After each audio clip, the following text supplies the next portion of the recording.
الاكشن الشعبي ليه مكانة خاصة في قلوب الجمهور، سواء الجمهور المصري او الجمهور العربي عموما، وخصوصا من بداية افلام فريد شوقي الاكشن اللي هي كانت في اواخر الاربعينات وبداية الخمسينات. ان فريد شوقي اكتر ممثل مصري عمل افلام اكشن، ان دلوقتي كل الممثلين بينزلوا فيلم في السنة او فيلم كل سنتين. فريد شوقي كان ممكن يعمل 5 6 افلام في السنة عادي جدا، وعمل افلام اكشن زي فيلم حميد وفيلم جعلوني مجرما وفيلم رصيف نمرة 5 وفيلم الفتوة. وفضل الفنان فريد شوقي هو ملك الاكشن في السينما المصرية تقريبا 40 سنة، من الخمسينات لحد التسعينات، حتى لما ظهر جيل جديد بعده زي عادل امام واحمد زكي كان بيشارك بطولة الافلام دي معاه. وكان وقتها الاكشن يعتبر بداية جدا، يعني اقصى حاجة فيه الناس كلها بتضرب بعض في الحارة او خناقة في بار او في خمارة، هي دي كانت اقصى حاجة ممكن تحصل. ولو ممثل جامد جدا هتلاقيه هيشيل الشخص اللي قدامه ويرميه على ترابيزة يكسرها. يعني ده كان اكتر مشهد ممكن يبقى فيه تعب او فيه مجهود وقتها. واغلب الاسلحه اللي كانت موجوده في الافلام دي هي الشوم والعصيان، يعني اللي كان بيطلع سكينه في اخر مشهد في الفيلم عشان يقتل البطل، ده كانت بالنسبه لهم اقصى حاجه في الاكشن او في العنف. لحد لما اتطور شويه الاكشن في بدايه التسعينات، او ما اتطورش قوي ولكن احنا اقتبسناه من السينما الامريكيه، وكان على ايد الفنان يوسف منصور وقتها. ان احنا شفنا بره الافلام اللي مكسره الدنيا كانت افلام جاكي شان وافلام بروسلي اللي هو كونغ فو كاراتيه وحد بينط ويكسر الحيطان وكده، فقلنا ننفذها في مصر بس بطريقه شعبولي شويه. والفنان يوسف منصور عمل وقتها افلام كتيره جدا من بدايه التسعينات زي العجوز والبلطجي وسوق الحلاوه وقبضه الهلالي وفيلم الشرس والبلدوزر وجحيم امراه وميكانيكا ولاي عنف، والفيلم ده كان موجود معاه فريد شوقي برضه، وفيلم قط الصحراء والرجل الشرس، وبرضه كان الفيلم ده بيشاركوا في البطوله فريد شوقي، لحد فيلم بدر سنه 2001. وعلى فكره الفنان يوسف منصور كان بطل كونغ فو بجد في امريكا. واحنا دلوقتي خدنا الاكشن كله من بره، ولكن التنفيذ بتاعه كان سيء جدا، والافلام دي كلها ما عاشتش للفنان يوسف منصور. ان هتلاقي مشاهد الاكشن كلها بيكسر فل وحيطان من الفل واسقف من الفل وارضيات من الفل، يعني تقريبا تكلفه انتاج الافلام كلها كانت مصروفه على الفل اللي الفنان كان بيكسره. وبرده مع تكسير الفل الكتير ده هتلاقي الفنان بيصرخ بطريقه اوفر، يعني هو كل لما يضرب حد هو اللي بيصرخ مش اللي بيتضرب. لحد لما اتطور الاكشن بقى عندنا جامد جدا على ايد احمد السقا في فيلم زي افريكان ومافيا، ان انت ابتديت بقى تشوف حاجات مختلفه، مصممين معارك مختلفين وطريقه للاكشن جديده جدا، بقى في مطاردات عربيات ودي اللي ما كانتش موجوده ايام فريد شوقي، وكمان متنفذه بطريقه كويسه. وكان بالنسبه لي اجمد حاجه لاحمد السقا في الوقت ده هو كان فيلم تيتو. ان فيلم تيتو انت هتحس ان خلاص بقى فيه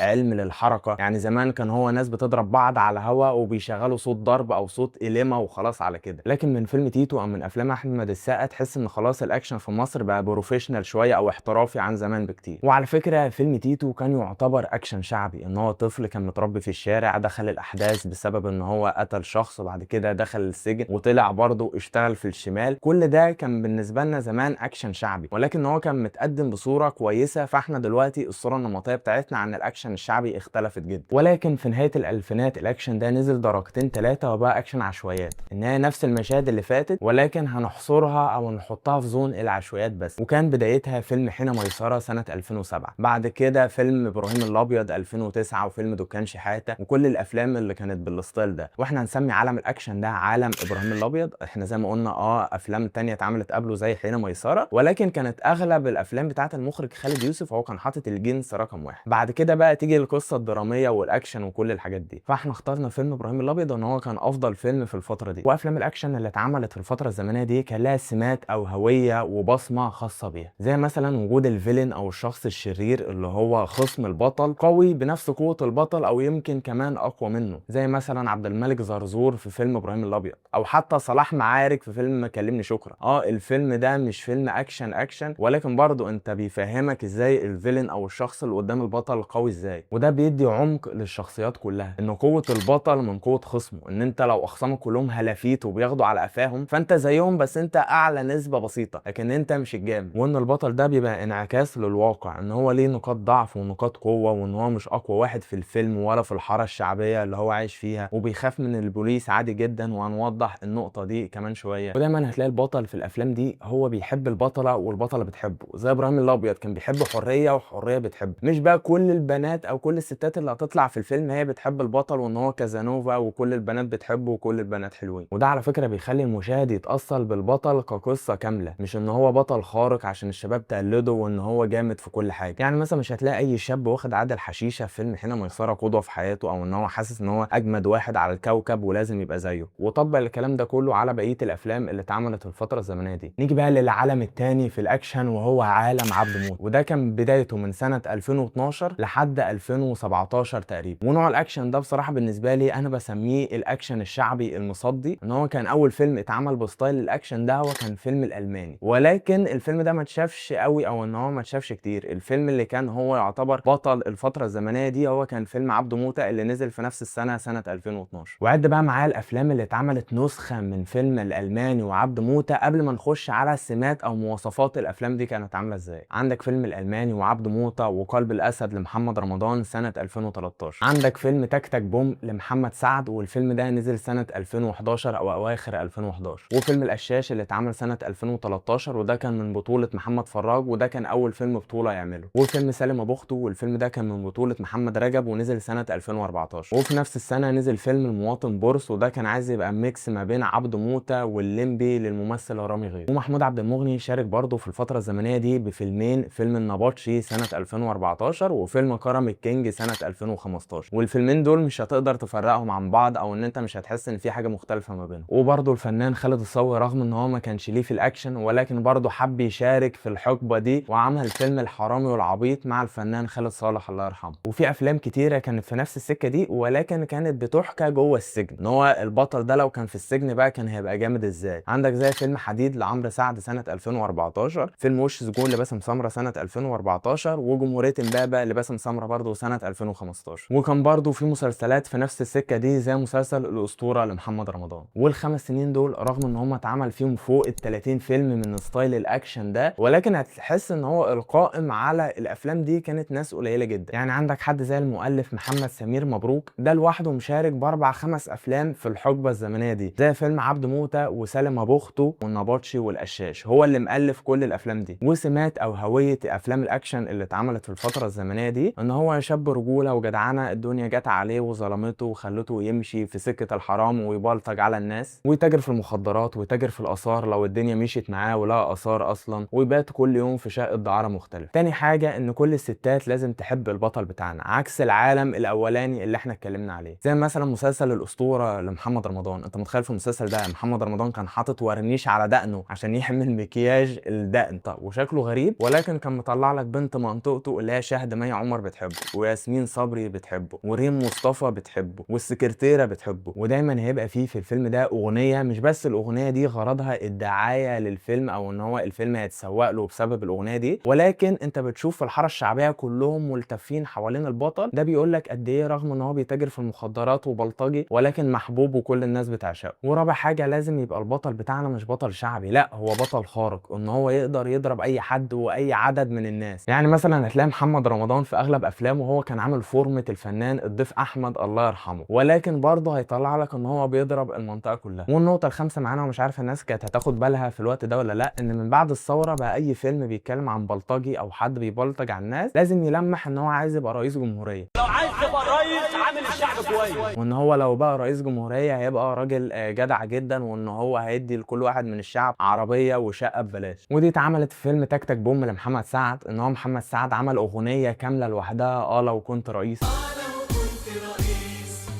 وكانت في فيلم الالماني لمحمد رمضان ان هو كان قاعد في غرزه بيحشش هو واخوه، واللي كان في المشهد ده اخوه في الحقيقه محمود رمضان، وكان بيكلمهم ان هو لو بقى رئيس جمهوريه هيبقى جامد ازاي وهو مسطول.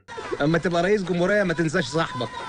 لا وحش انا عينك وزير لا يا عم انا مش عايز ابقى وزير. او فيلم سالم ابو اخته اللي قال الكلام ده برضه في اغنيه زي محمد سعد في فيلم تك تك بوم. والافلام دي كلها كانت بتعتمد على المشاهد الجماهيريه اللي هي مثلا فيها ضرب البطل لحد هلفوت اكيد ما يسواش حاجه جنب البطل يعني، وكل الحاجات دي ما فيهاش اي عمق درامي للشخصيه، عكس مثلا فيلم ابراهيم الابيض. ان الافلام الشعبي اللي احنا ذكرناها دي كانت افلام اكشن تجاري، ان هي بتعتمد على استعراض شخصيه البطل او ان هي بتلمع شخصيه البلطجي، ومش بتلمعها بس ولكن بتروج ليها، ان انت تتخيل ان انت في الفتره الزمنيه دي كنت شاب عندك 17 18 سنه، هتبقى محتاج ايه في الحياه؟ ان كل الناس تخاف منك وتهابك، وكل البنات اللي تشوفك تعجب بيك وتحبك، وان انت تبقى كازانوفا. فان انت هتشوف البطل ده في الفيلم بيحقق لك كل حاجه في دماغك، فاكيد ان انت هتحاول تبقى زيه، او ان انت هتحاول تقلده في كل حاجه، من اول بقى لبس وستايله وطريقه كلامه لحد اقصى حاجه انت ممكن تعملها، لحد بقى ظهور العالم الثالث والاخير معانا في الاكشن الشعبي، وهو فيلم ولاد رزق سنه 2015. والفيلم او الجزء الاول من ولاد رزق هو كان واخد شويه من ستايل عبده موته، ولكن ابتدى يحط التاتش بتاعه. وقبل ما نخش على هويه افلام الاكشن دي هنتعرف عليهم الاول، وهو كان بيتمثل في سلسله افلام ولاد رزق او الاكشن الشعبي بتاع ولاد رزق، ان هو من الجزء الاول بقى سنه 2015، الجزء الثاني سنه 2019، لحد ولاد رزق الجزء الثالث اللي كان سنه 2024. ومعاهم فيلم هارلي اللي نزل سنه 2023 وكان من بطوله محمد رمضان، وفيلم شقه اللي كان من بطوله عمرو يوسف وتايسون، وده كان بيحاول يبقى استنساخ من فيلم ولاد رزق من غير اضافه اي حاجه جديده. وفيلم زنزانه 7 وده كان من بطوله نضال الشافعي واحمد زاهر، والفيلم ده نزل سنه 2020. واخر فيلمين معانا هو كان فيلم الاسكندراني لاحمد العوضي وده نزل سنه 2024. وكان اخر فيلم في الستايل ده كله هو كان فيلم الدشاش لمحمد سعد السنه اللي فاتت سنه 2025. وستايل الافلام ده كان يعتبر مختلف تماما عن عالم ابراهيم الابيض وعالم عبده موته من حيث الصرف، ان انت كنت هتلاقي الصرف باين جدا في الافلام دي، من حيث بقى العربيات الفراري واللامبورجيني، ان انت كنت ممكن تلاقي عربيتين او مطارده بين انواع العربيات دي على الطريق عادي جدا، وده اللي ما بيحصلش في مصر، او من القصور والفلل، عكس ابراهيم الابيض او عبده موته اللي هي كان التصوير كله في ديكور عشوائيات بس. ولكن عالم الافلام الشعبي بتاعت ولاد رزق هم خدوا اقذر حاجه من كل حاجه حطوهم في حاجه، وبقت هي دي ستايل الافلام الشعبي اللي موجوده دلوقتي، من حيث بقى الالفاظ الخارجه اللي بقت كتيره جدا في الافلام دي، من اول بقى سلسله افلام ولاد رزق لحد فيلم شقه وبقيه الافلام.